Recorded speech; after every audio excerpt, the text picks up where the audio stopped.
हरे कृष्णा। तो आज हम लोग डिस्कस करने वाले बहुत ही इम्पोर्टेंट टॉपिक पे जनरल डिबेट होता है कि भगवान एग्जिस्ट करते हैं कि नहीं। तो मैं आपको कुछ ऐसे प्रूफ्स बताऊंगा जिसके माध्यम से हम बता सकते हैं कि किसी को भी आपसे कोई डिबेट करना चाहता है तो आप उसको कैसे समझा सकते हैं कि भगवान एग्जिस्ट करते हैं।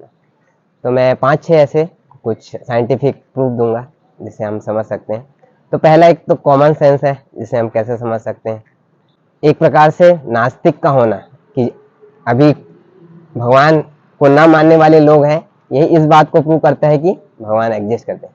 क्योंकि आपने कभी पीले हाथी के बारे में डिबेट होते हुए नहीं सुना होगा, क्योंकि पीला हाथी एग्जिस्ट ही नहीं करता। तो भगवान के बारे में इतने सारे डिबेट्स होते हैं, चर्चाएं होती हैं, बहस होती हैं। तो यही इस बात को प्रूव करता है कि भगवान हैं, तभी तो उनके बारे में इतने उनको ना मानने वाले लोग भी हैं। तो ये पहला कॉमन सेंस हो गया कि भगवान को ना मानने वाले लोग हैं, इसका मतलब भगवान है। दूसरा है, इतनी वंडरफुल चीजें हैं जो प्रकृति में इतने आपको आश्चर्यजनक चीजें दिखती हैं।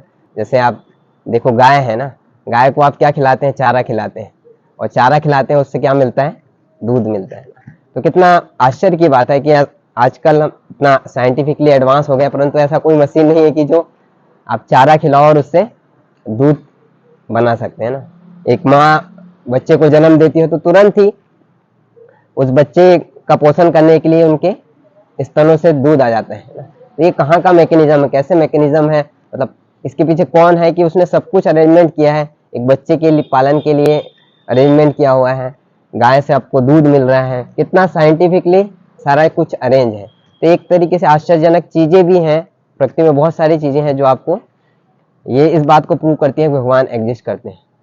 और तीसरा है कि जैसे भी हम आर्टिस्ट है ना, जैसे कोई भी सुंदर पेंटिंग बनाते हैं हम लोग ना, बहुत सारी सुंदर पेंटिंग होती है, मेट्रो में ट्रेवल करते हैं तो वहाँ पे बहुत सारी सुंदर पेंटिंग्स होती हैं, तो उसको किसी ना किसी व्यक्ति ने बनाया है ना। तो जहाँ पे आर्ट है उसके पीछे आर्टिस्ट होता है।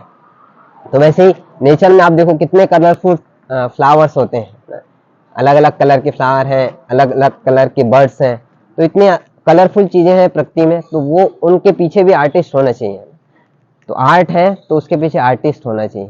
तो नेचर में आर्ट है तो उसके पीछे आर्टिस्ट होना चाहिए। तो वो कौन है? तो उसके बाद आता है कि जो क्रिएटर है ना, कि हम कोई भी चीज़, जैसे मोबाइल हो गया, फोन हो गया, या कोई भी चीज़ क्रिएट करते हैं तो उसके पीछे कार हो गया, तो उसको बनाने के पीछे कोई ना कोई व्यक्ति होता है, बहुत सारी टीम होती है।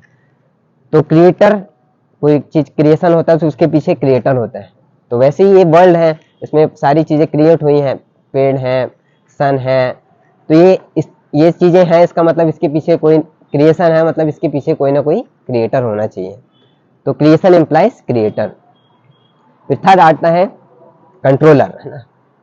जैसे कि अभी हम चंद्रयान भेजे हैं है ना, चंद्रमा पे हमारा चंद्रयान गए हैं, तो ऐसा नहीं कि वो अपने आप चला गया है, अभी उसको कंट्रोल करने के लिए सारा हमारा टीम बैठा हुआ है, इसरो का टीम है जो सारी चीजें उसको कंट्रोल कर रहे हैं ना।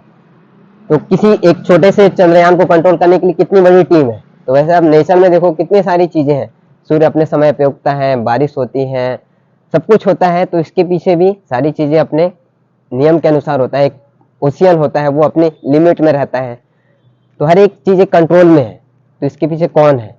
इसका मतलब है कि पीछे कोई ना कोई कंट्रोलर होना चाहिए। इसके बाद आता है, लास्ट है जो डिजाइनर। कोई भी डिजाइन होता है तो डिजाइन इम्प्लाइज डिजाइनर है ना।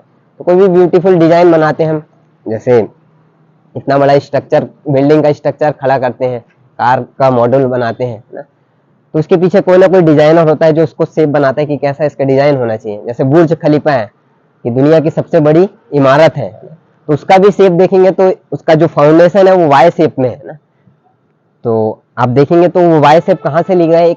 एक प्रकार का फूल है, उसके जो है उसकी डिजाइन से जो है इसका फाउंडेशन क्रिएट किया गया है ना। कोई एक सबमेरीन होती है, तो सबमेरीन का भी डिजाइन किस प्रकार से बनाया गया है? जो वेल मछली है उसके शेप के अनुसार बनाया गया है। तो कोई भी हम डिजाइन बनाते हैं तो उसके पीछे कोई ना कोई डिजाइनर होता है।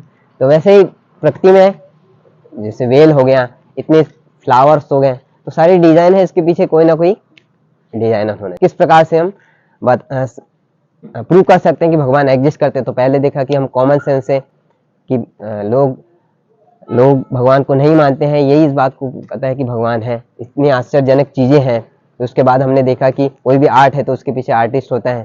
फिर हमने देखा कि कंट्रोल में चीज़ें हैं तो उसके पीछे कंट्रोलर होना चाहिए। किसी चीज़ का क्रिएशन होता है तो उसके पीछे क्रिएटर होना चाहिए। और फिर लास्ट में हमने देखा कि कोई सुंदर सी डिजाइन हम बनाते हैं तो उसके पीछे कोई डिजाइनर व्यक्ति होना चाहिए। तो ये 5-6 हमने प्रूफ देखे, तो हम इससे हम प्रूव कर सकते हैं कि भगवान एग्जिस्ट करते हैं। हरे कृष्णा।